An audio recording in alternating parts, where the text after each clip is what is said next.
एक minute.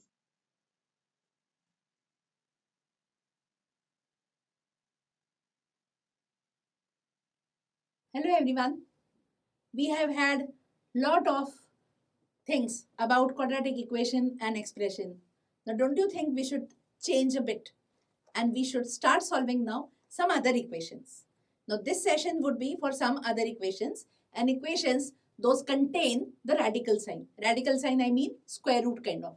So I start with the first one, and that is number of real solutions of equation x square plus 4x plus 6 equal to root x, and we have to find number of solutions, and four options are given to me.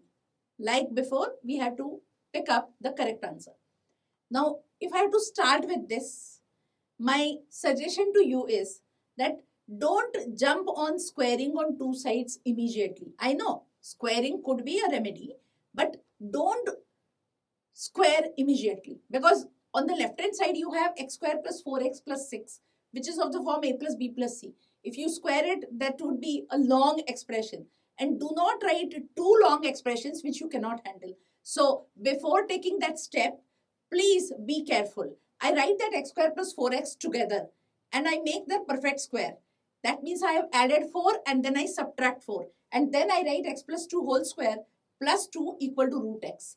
And now if you wish, you can square. And I square on two sides and I get x plus 2 whole raised to 4 plus 4 times x plus 2 whole square plus 4 equal to x. Normal a plus b whole square formula I have used there. And now I am not going to open that x plus 2 whole raised to 4, because I do not want that long expression to arrive there. So let that be as x plus 2 whole raised to 4. But when I see that 4 into x plus 2 whole square plus 4 equal to x, I think some simplification we can make there. And then I finally get, on simplification, x plus 2 whole raised to 4 plus 4x square plus 15x plus 20 equal to 0. Now right hand side is 0.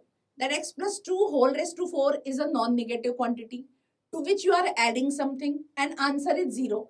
Does that not tell you that 4x square plus 15x plus 20 will have to be non-negative quantity, and that should happen for all x.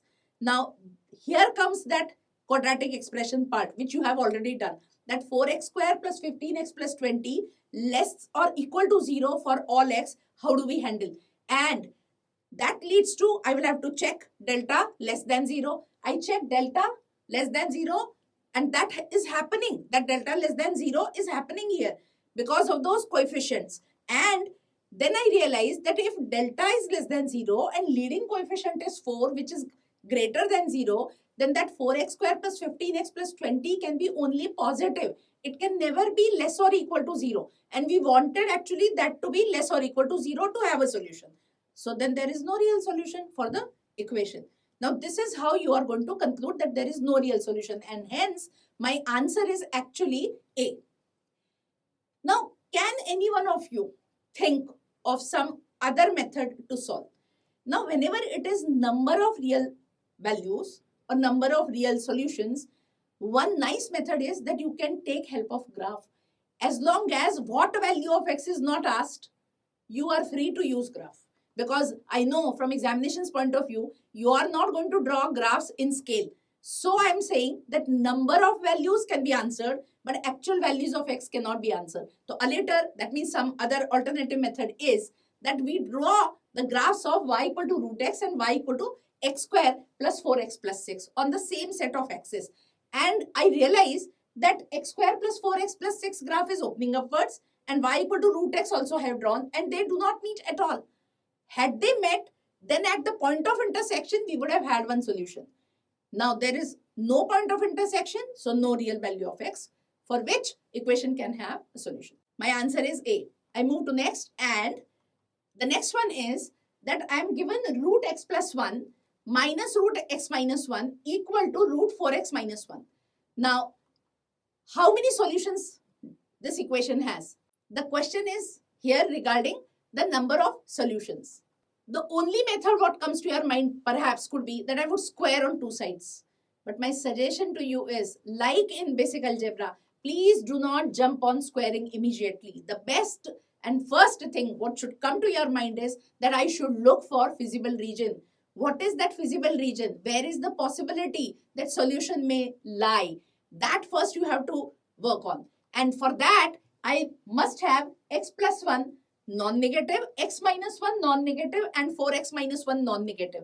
And that would lead to x greater or equal to 1, 4x greater or equal to 1, and x greater or equal to minus 1. And the common part would be, which would satisfy all, is x greater or equal to 1. So the feasible region is close 1 to infinity.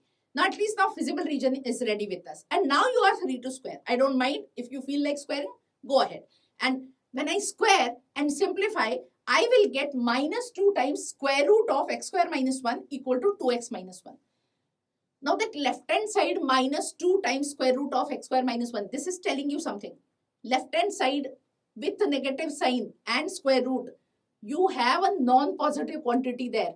And hence that 2x minus 1 will have to be less or equal to 0. This will put some more condition on x, that is x less or equal to half.